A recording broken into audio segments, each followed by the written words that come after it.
Okay, that would be the premise of small group. Well, what are the questions? And you give them the questions, but teach them how to ask the right questions to get to the conclusion at the end. So what I love to do with my leaders is, instead of just sending them in, do a coaching with them.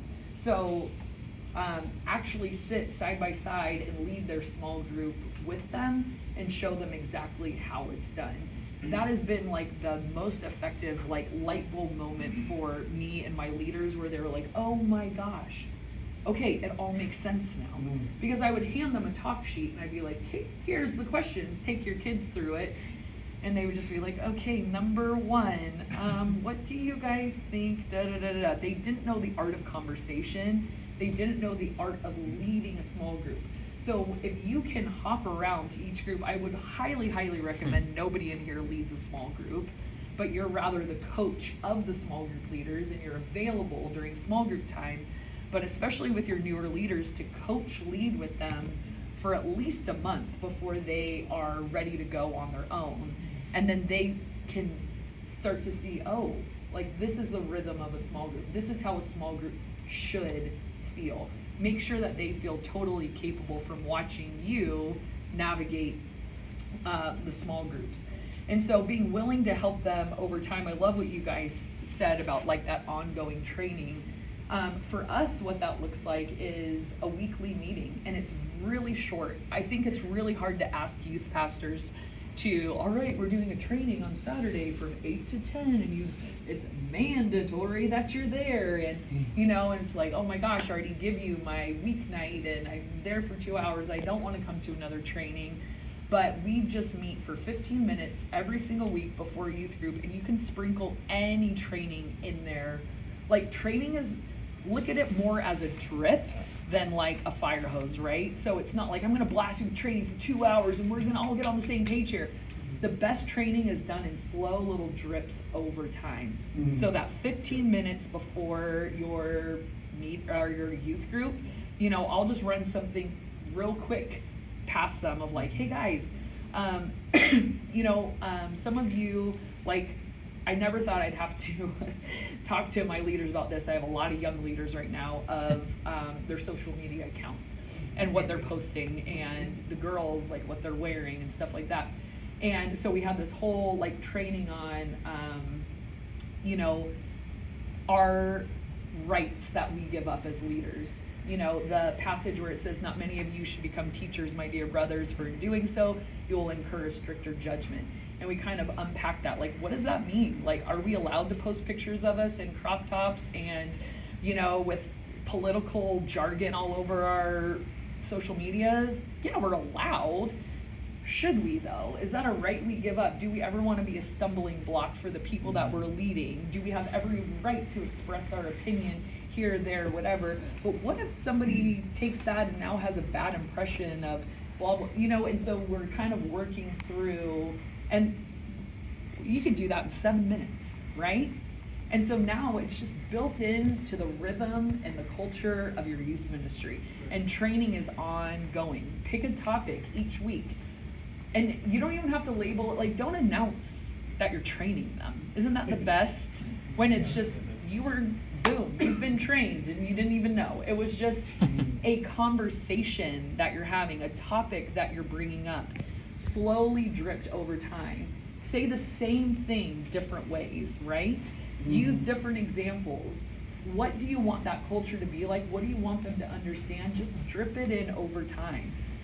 Hey, like, what's the difference between being a student's friend and being their leader? What do you guys think?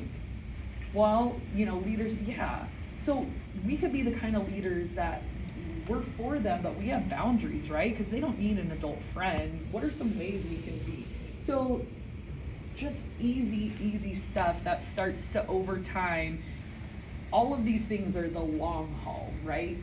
You're never going to capture them with, okay, well, I did 4 big trainings a year. I think that was a mistake I used to make at the beginning of youth ministry. Our big 4 trainings a year, and I have packets and fill-ins and notes and illustrations.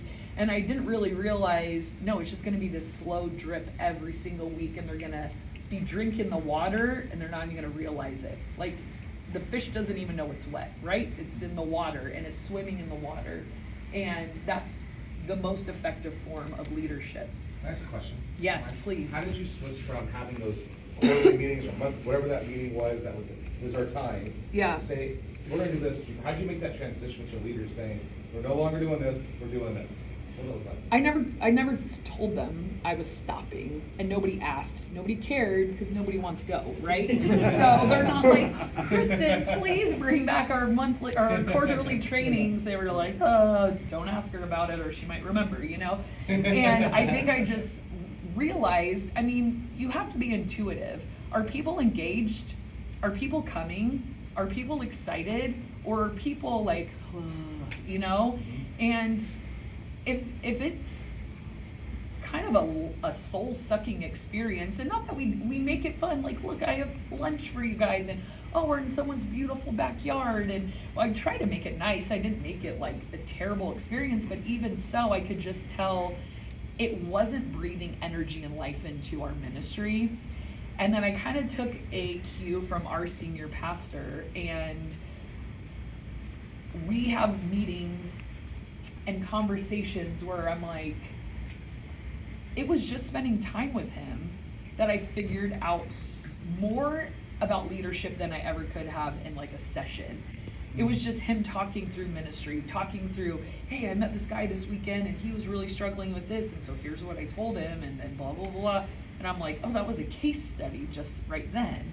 And I finally connected the dots. That was intentional. He's just bringing up things conversationally that I'm paying attention to. Why can't I just do that for my leaders? Bring it up conversationally, like I'm just training you and you don't even realize it. So we didn't have to do this big switch. It's just I stopped doing it and I just built it into that 15-minute meeting before a youth group. Do I always get everyone there? No, because they're coming off of work or have to drop a kid off here or whatever. But when you do it every week, it's okay.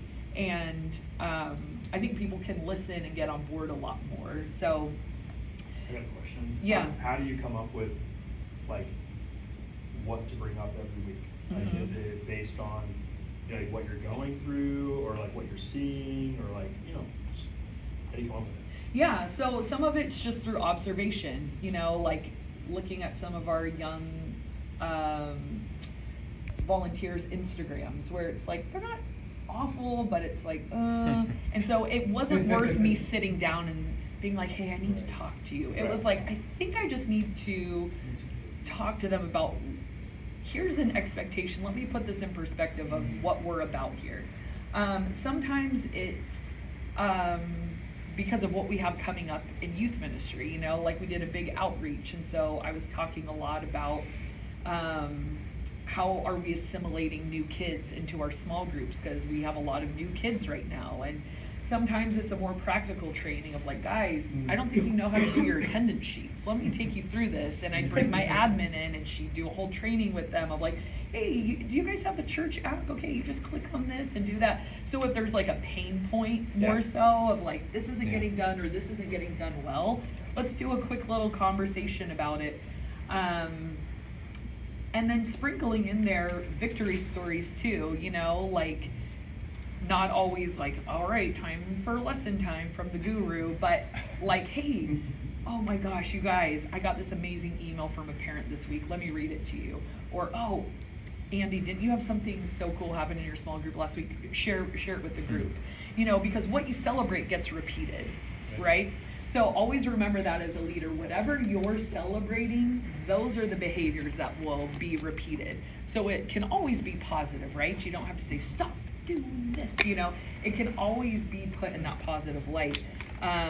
So I think it's through observation of what does our group need. And if there's a week where you're like, I don't know, we're good, let's just hang out and pray and kind of talk about the night. You don't have to do something training every single week, you know, do what feels natural and what feels needed. But I think we really have to move away from the big trainings. You know, volunteers are different than staff, and they're going to learn more through their relationship with us than our handouts with fill in the blanks, you know. Yeah, to go along with that, like, not to add, but like, I think in not really knowing, now that I'm thinking about it, but like, I've had probably more like wins training with like conversations after youth group with like 2 or 3 small group leaders. Yes. Than probably like actual training. Absolutely. So it's like just having conversations and like just being like, dude, this was crazy, I didn't know what to do. Like, oh, we'll do Totally. this and that kind of thing. So. And I think a great question for the time you're speaking of, like that time after youth group is amazing. Like there's so much that comes out of that. I love to ask the question, how can I help you get better at what you do? Like, what do you need from me? So, you know, youth pastors having that mindset shift of, they don't work for us, you know, they're the ones doing the ministry. We're facilitating the ministry happening. Maybe we have a teaching, preaching, organizational gift, but who's doing life on life? Well, it's totally 100% them. So if we can help them get better at their job, you know, what can I do to help you get better? What more do you need from me? I asked that question to my team just last night. And one guy said, I think I want longer small group time. I need more time. I'm like, okay, we do 30 minutes right now. What do you need? He goes, can we try 40 sometimes? I'm like, totally. He goes, but not all the time, because sometimes I don't want that long. I'm like, okay, well, how about every like 4 weeks we'll try an extra long one, and then I'll check in with you and you can tell me, you know. And so it's like we can't continually say, get on board with my plan. We check the plan all the time. How's it going? Is it good? Because you guys are in the trenches, you're doing the ministry. Right. What do you need? How can I facilitate it? And we walk alongside them. But asking that question, how can I help you get better? So you guys are the coaches of the small group leaders. You exist for them. They don't exist for you. And I don't know if you guys have ever had a leader that was the opposite, you know, like where you definitely exist. You are a cog in their machine and you are a means to an end. It's terrible, right? But someone who comes alongside, how can I help you get better? What do you need from me? How can I help you enjoy this more? Remember, proficiency is going to lead to contentment. The better they are at this, the happier they'll be. And then, so moving on from the training, are they resourced to do their job well? So here's what Heidi said. She's one of my rare Pokemon cards that I was talking about. She has like the hardest life I've ever heard of, and she comes every single Tuesday for 2 hours to lead a small group and beyond. She does a lot of things for us, wears a lot of hats.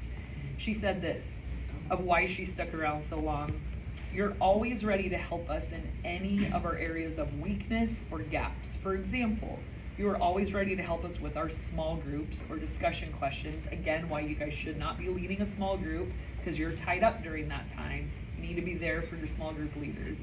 Or if we need help planning our small group night out, etc., it feels very supportive. That is why she stayed as long as she had, because she says, you're supporting me, you're helping me. When I have a problem with my small group, you're there for me. When I need help planning something, you're there for me. We've got to be available for them. So give them a quiet, private place to meet. Don't try to do like in their big room, lots of tables. Hopefully you guys can have an area for each group, because that doesn't breed intimacy or connection, right? No one's going to open up or focus or not throw things at each other. And then someone brought this up as one of their pain points is the communication. Communicate with them well and often. Here's what Heidi said about this. She said, you've created an excellent, well-run, thriving, and impactful ministry that makes it more compelling to be a part of because things are done with so much excellence and quality. I think people are proud to be a part of it and frustrations are minimal. Not only is it not frustrating, but it's energizing. Things are well-run and organized. If your leaders, like the number one thing I hear from youth pastors is, oh, I'm just not administrative. Oh, I'm so disorganized. Oh, you know, and very few people are. I've never heard anyone say, I am so administrative. I am so organized. I dot every I, cross every T. That's a very rare personality type. So to say you're not administrative, unless you have an admin who's going to do every single thing for you, which is probably not the case with any of us, it is a skill you have to master and learn.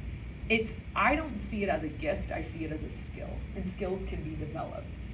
If Heidi says it's not frustrating, it's because she always knows what's going on, she always knows what's to be expected of her, and you brought up, how do you get them to open emails, right? How do you get them to see was that you?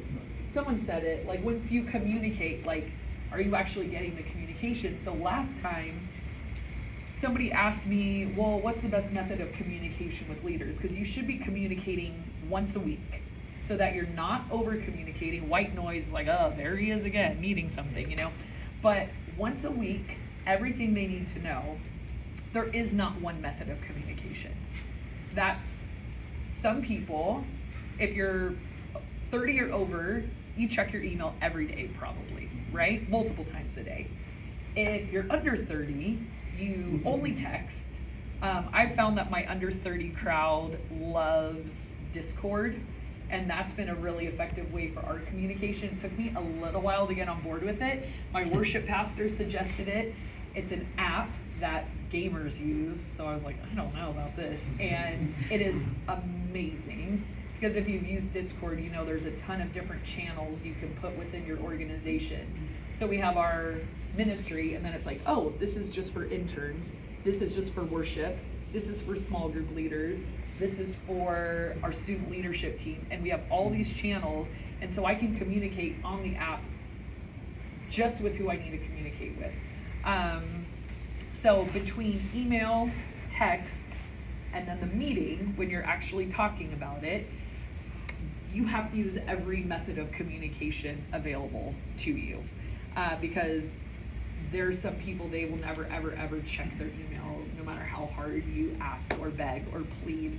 But the communication going out once a week with what's coming up, not like what's happening tomorrow, but what's coming up that you need to know about.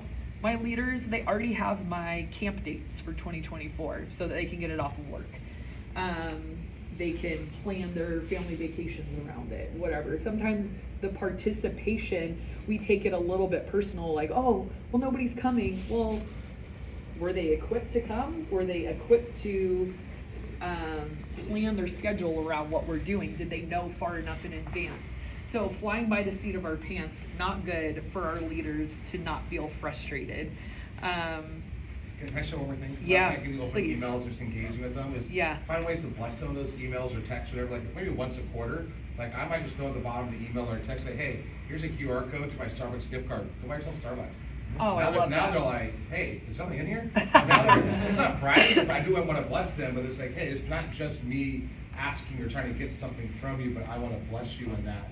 And they don't know when it's coming or how, but they just know like, hey, Josh cares enough that I'm going to write them an email or a text. But by the way, here's a gift card for you. I don't have to give it to you. I don't have to write you a letter. I'm more about mailing stuff or writing things, but I just take my QR code, screenshot it. Hey, go get yourself Starbucks this week. Thank you. Yeah, I think that's a really good strategy. I would have little hidden treasures in the email sometimes, like it would be in the text, and I'll say, if you're reading this right now, if you're the first to reply, send me your Starbucks order, I'll bring it on Tuesday.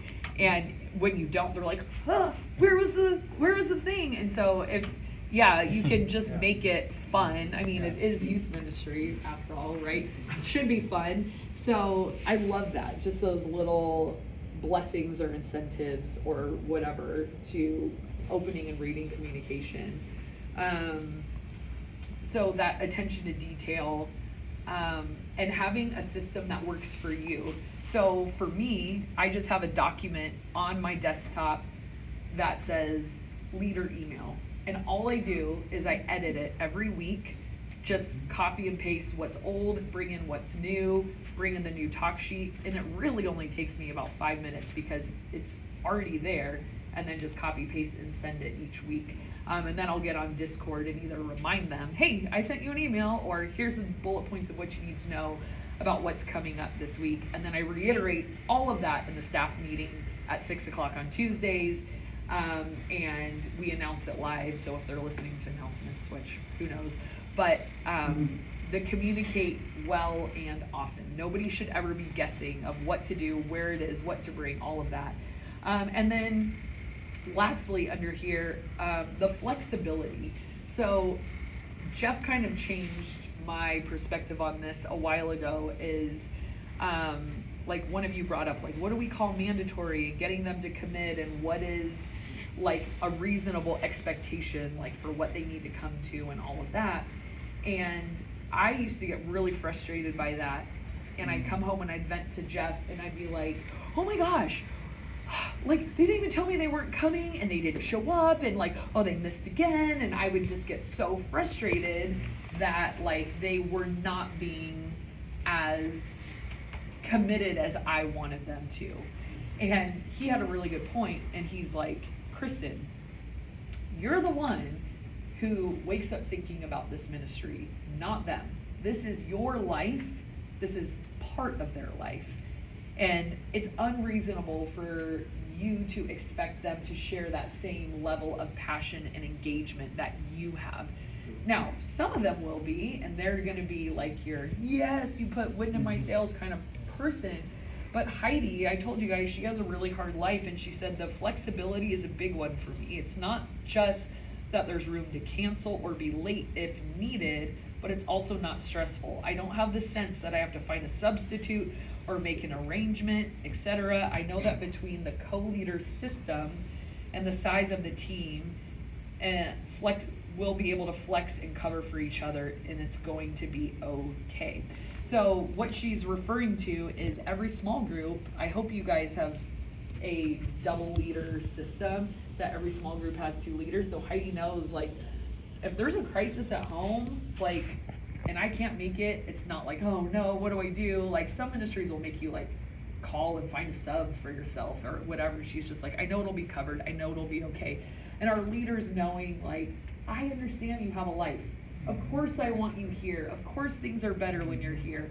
Of course it makes a difference. We don't want them to think it doesn't matter whether they're here or not, but they need to know that we're so understanding that you have a life and life happens and it's going to be okay. The ship isn't going to sink if you're not here. I'll let you know how much we missed you. Your kids missed you. Your small group kids missed you. But hey, my worship leader, he said, you know, I could really use like a week off, you know, like my wife's not doing well, blah, blah, blah. I said, a week? How about a month? Why don't you just take the whole month off? Sounds like you need some time away. He's like, oh, okay. I was like, all right, I'll see you in November. And it was just for him like, oh, I thought it was going to be hard to ask, can I have some time off? Well, why don't I sweeten the deal and give you an entire month? And I'll figure it out. You know, it's their health. Like, I think you were talking about that, the health of our volunteers over time. I mean, we're the source of health or unhealth for them a lot of times, right? I mean, we can't live their spiritual life for them. I don't mean we're totally responsible for it, but we are the source of a lot of health for them. And what I've realized is I care personally for my volunteers way more than I care for my students personally. Like when I'm doing pastoral care throughout the week, about 10% of that pastoral care time is students, 90% of it is leaders, because they have lives and weird stuff going on as well. Daniel? So I love what you said about, you know, they have a life, and I say that to my leaders all the time, like especially when I meet them, like, hey, but what I always say is just let me know if you're on to make something. Totally. Is that an expectation you have? Yes. Like just You let took me the know. words out of my mouth. Yeah. I said, if you have to miss, I will always be understanding. I will never guilt you. That's another thing. Never, ever, ever guilt trip. I said, the only thing I ask, just send me a text and let me know. Leaders always communicate, don't be a no-show. That loses chips in my bank. Like, my respect level will change, just fair warning. But as long as you let me know, we will always be good. Yeah, I think that's fair. We actually rigged, I don't know if you're familiar with Planning Center services. Not certain. So I'm a drummer in our worship team, and if I can't drum, I hit decline. And a little box will pop up and say, why? The reason, yeah. The reason. So I go, well, instead of bass players, what if I do 8th grade girls? And so I email through Planning Center, and if they hit accept if they can be there, and decline if they can't, and they have to put a reason in order to submit the decline. Huh. So sometimes they'll be like, I'm sick, decline, Yeah. or my grandma died, and then I know how to help care for them because they have to put something in because the texting overwhelmed me. kind of thing. If they always were texting me, I hated it. Okay. But the decline goes right to my inbox. And that's how, and then the other leaders know who's coming based off of the green check or the red X. Oh, that's helpful. Yeah, we just started doing that. So I think I like it so far, but I was thinking, because we have 92 life group leaders. Yeah, I was going to and I ask, you can't- must have a lot of leaders. I can't keep up.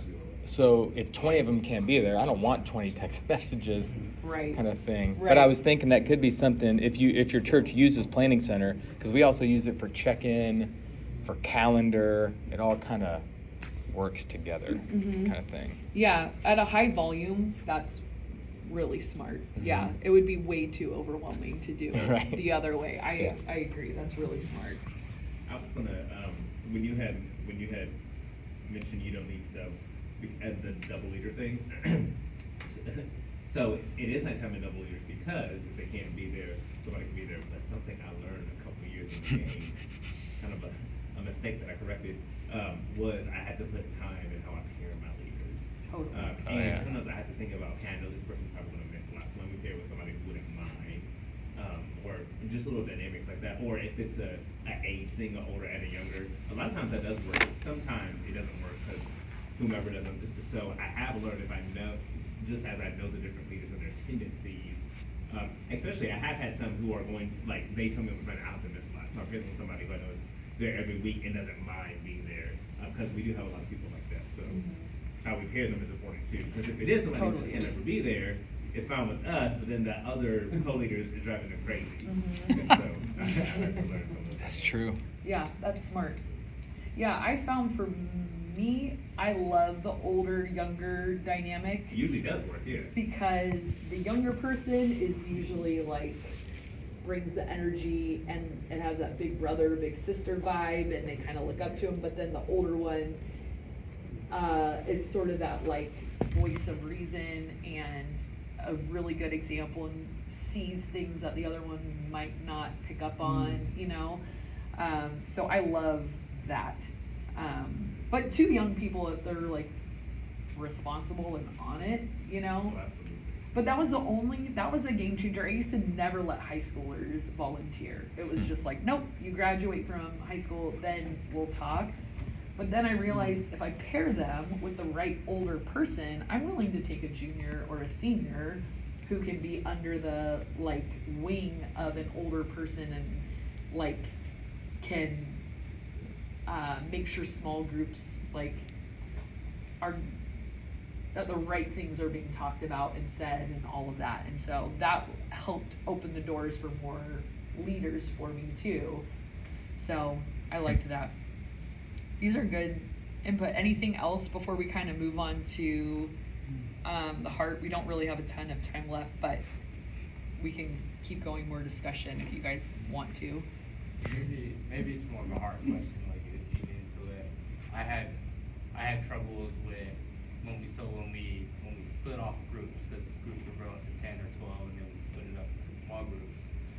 How have you split small groups and casted visions to leaders where they feel like, oh, this is not like, this is my group instead of this is God's group?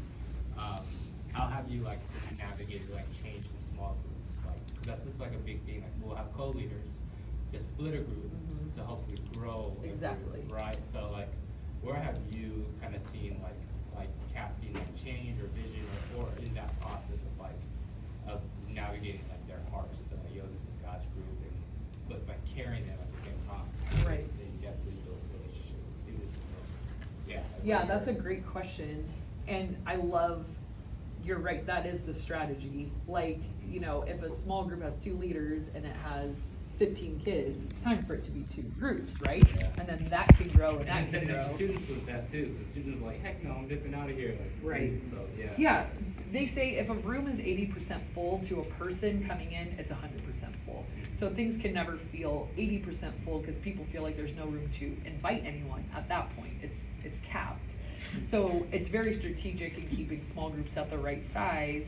And I think the foundation of what you're asking happens long before the split, right? So I think if a leader comes, most of my leaders absolutely love their students. Most of the time, except for maybe the 8th grade boys. But they're the worst. Yeah, it's true. That's my AD team. But I will say the reason most of my leaders are serving, maybe they started coming for the students, and they stay for the leaders. Yeah. So if their primary focus, if it's that leader that's sort of isolated and they're just all about their boys and they're all about their girls and they're not really a team player, well, you take away their boys, you took away everything that they were coming for. My leaders, we've built this rhythm of like, we love the students, they're hilarious, they're fun, we hope that they like move toward Jesus in the 3 years that they're with us. But if you were to ask them why they stay, most of the answers would have to do with the team and the other leaders. We just love being with each other. We're all like this. We are friends. I'm their biggest fan. They can't get enough. Like, we just got back from our retreat and it was just like the best time ever. It's not awkward like, hey, so how are you guys? It's because we're such good friends. So I think there's a more understanding and a willingness to kind of hold their leadership with an open hand, because that's not the only thing they have going for them. Like, if their kids didn't show up, they would still have an incredible time on Tuesday because they want to hang out with all of us. And we build that into the rhythm of our team of like, oh yeah, the kids are here. Oh, let's have fun. You know, it's like they want to be with each other. And I used to think that was unhealthy. Like, go sit with the kids, be with the kids, the kids. And you can swing that pendulum obviously too far either way. But what I found of like healthy leaders are in healthy relationships with each other, and that's when they get the most joy out of serving. Because students can be jerks and punks and give you a bad night and a hard time. What keeps a leader to keep coming? Because for all the students that love you and look up to you and your BFF, there's the whole other side that like they turn into 8th grade boys second semester and they are jerks all of a sudden. And so that can't be a leader's primary motivation. I know that probably sounds backwards, but a leader's primary motivation of coming, if it's just their small group, you've got to get them to expand their horizons. Give them another role. Like Heidi helps me on the parking team. She knows all the parents. She has conversations with them at the end of the night, like, oh yeah, how are you? Oh, so good to see you. You know, I have another leader, he's been coming for years. I just let him run our whole snack shack. I'm like, you're so good at this. Will you do the shopping? He loves it. That's like where he gets his purpose and whatever from. There's another girl, she has a great voice. I'm like, why don't you be a small group leader and sing on the worship team? There's another leader, he just loves the games. And so I let him help ref and run and set up. And so they just have to have some purpose beyond their students.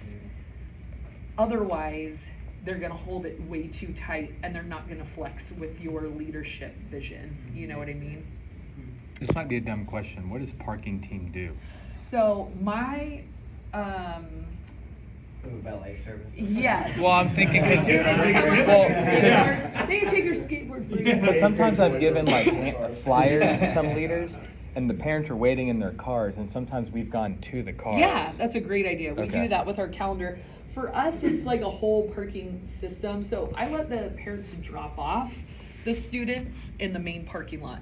But then when it comes to pickup, we do a system where the parents stay in the cars and we just have radios and we go out to the cars and we say, who are you here to pick up? I'm here for Brandon. Oh, Brandon on lane 1. And then I have another leader calling and he'll be like, all right, Brandon, your ride's here. And so Wow. Brandon comes out to the parking lot because I just couldn't park all those cars. And then, I mean, it's like it was just way too congested. It just doesn't work. So we lane them, parents get in lanes. I have one leader per lane calling, and they relay that to where the students are hanging out, and then they send the kid out to the parking lot with a security guard that helps them cross the street. So, But you were running that when you had 11 kids. nope, definitely not. I would let the parents park. That'd be and come awesome in. if you did. 11 cars, walkie. What do you mean? Same night, it's just like if you're Oh, already at church, or is it it's his own? so like, Yes, well, I was like, that'd be kind of complicated for us because the adults are already. they So move we from have the our whole same church time. to ourselves, is that what you mean? So Tuesday night is junior high night. Nobody's allowed on campus That except makes for sense. us, yeah. That makes sense. So at a weekend service, it's everybody and we just get our junior high room. But on Tuesday, they shut down the church except for us and That makes we sense. go nuts. That makes sense. Which is wonderful because I get the auditorium, I get the parking lot, I get the classrooms, I get the cafe, I get the family room, I get the whole thing. And we can utilize every single part of it. And it's fantastic. And it can be as wild and as loud and as messy as we want it to be, you know, which we need. So going back to what you had said a few moments ago about leaders needing to flex, you know, how does that play into like long-term discipleship? Because there's some leaders, especially come in, they're like, I know how important it is for kids to have like consistency, and so their heart is they want to stay with the same group of kids, maybe moving into high school, that kind of thing. And so how do you, with your context, how do you kind of work with that? Because they're thinking like these kids, I don't want the kids to have a different leader every single year. No, I don't either. So how do you work with that, with the flexibility and breaking up and stuff like that? Yeah, so I only do middle school, so the hope would be that a leader would be there for 6th, 7th, 8th grade. They would not move on with them to high school, they would just start back over again with 6th grade. At our church, I just feel like you're either a junior high leader or you're a high school leader, and the ministries are very different. If you were one of my leaders, you would not thrive in the high school ministry, and if you were a high school leader, you would not thrive in my ministry. We're just different. So they'll just start the cycle over. If I have to split them mid-year, I mean, they're going to lose half their kids, but they'll retain half their kids. Yeah.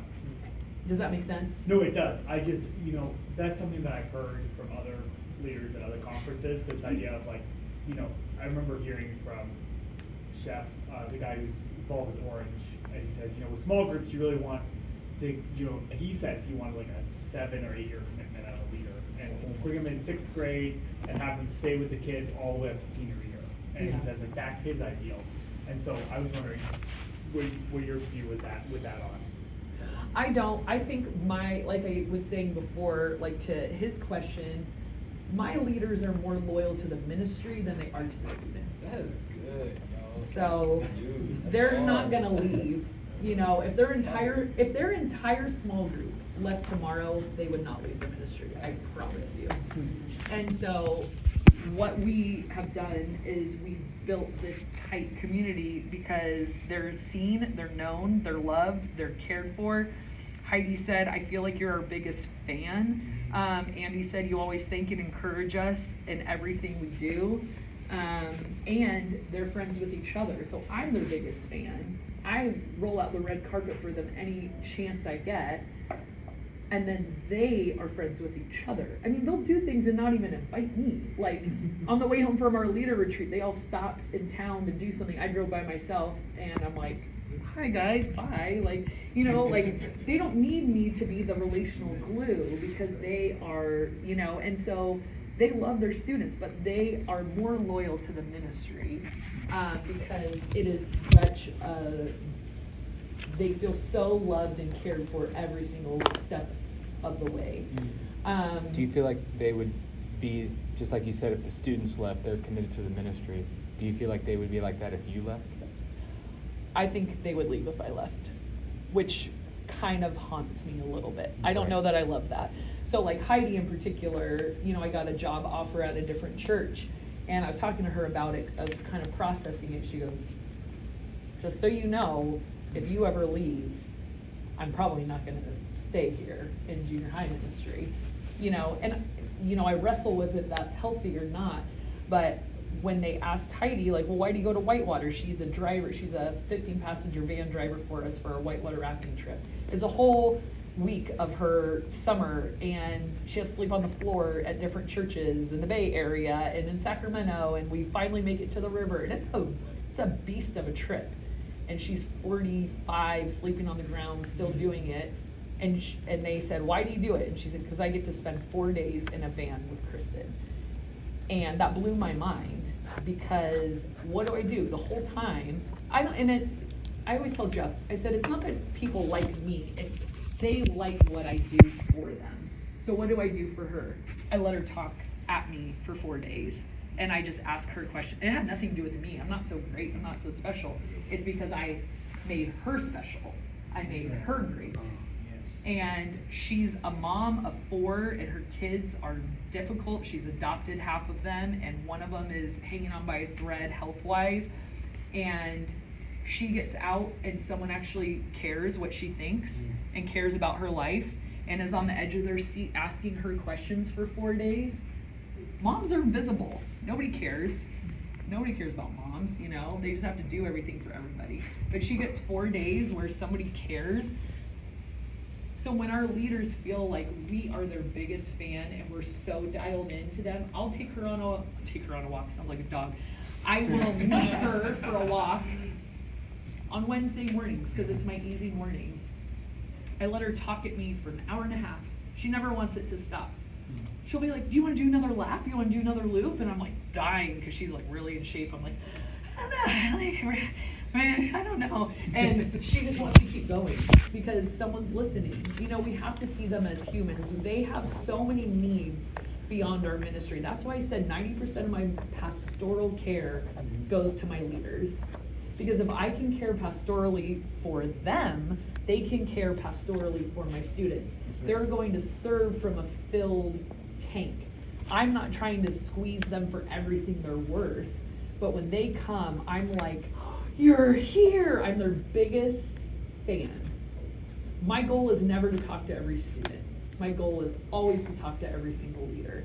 And I think that's a shift that a lot of young youth leaders make at some point, 5-10 years into earlier into their ministry. Because I think a lot of people, we get into this because we want to hang with students, and you realize, at some point, like as your ministry grows and or whatnot, like your shepherding has to be to the adults in your ministry so that they can shepherd the kids. Because you were saying at the beginning, like otherwise you're only able to connect with 11 or 20 kids. And they'll be gone in 3 years. Yeah. And they're never coming back. Yeah. But could you keep a leader for 10 years? Like, I'm not kidding you when I say these people do not leave. They don't. Like, they are here and they will never. Like, I have more leaders than I know what to do with sometimes. I don't have any more room. And my ministry, like, our ratios are crazy. So I would ask you guys as we exit, I know there's another session you want to get to, but I would ask you as we exit, not only do they need you to do the pastoral care for them, like you are shepherding them. Like I meet with them because one of them's having a hard time in her marriage. Let's talk about it. You would be shocked at how much pastoral care these people need. It's not like, oh, they're leaders, so they've got it all together. It's like, create a space for them to talk to you about, this is really hard in my life right now. Hey, this is hard for me in my relationship. Do you go to coffee with them? Can you tell me facts about their life that have happened in the last 30 days? Think of all your leaders, and you have a lot, but does somebody know? Maybe it's not you, but does somebody know what has happened in their life in the last 30 days? And if you don't know, you're probably not doing enough coffees, walks, inviting over for dinner. You've got to make it happen into your schedule. And then not only you, but then giving them the opportunity to be friends with each other. Like I said, they don't even need me. They are like, oh, they're doing their thing. So for us, how that got fostered was leader night outs, about 3 or 4 a year, where I just plan something fun. My people love to play games, so we'll do like a volleyball tournament or something like that. A leader retreat once a year. We just got back. It was last weekend. We went up to the mountains. So fun. And treating them and celebrating. So we had like this big event and we had like 50 kids come to know Christ, right? So we're having dinner at my house. We've got to celebrate. We can't just throw out a statistic and say, good work everyone, now here's what we're doing. Don't climb a peak just to tell them where the next peak is. Climb the peak with them and then say, let's set up some food and hang here for a while and enjoy the view.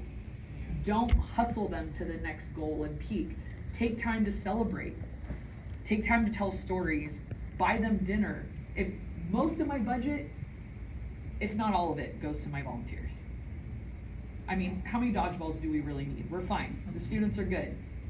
I charge my students for events. I break even on everything. Where do I put all of my money? Christmas presents for my leaders, the retreat for my leaders, leader night outs, coffee with them, dinner with them, birthday gifts for them. You should know when all their birthdays are. Go nuts on Instagram, send them a card, balloons, bring a cake to their small group. I throw a birthday party for every single one of them the week of their birthday in their small group, so the kids get to participate too.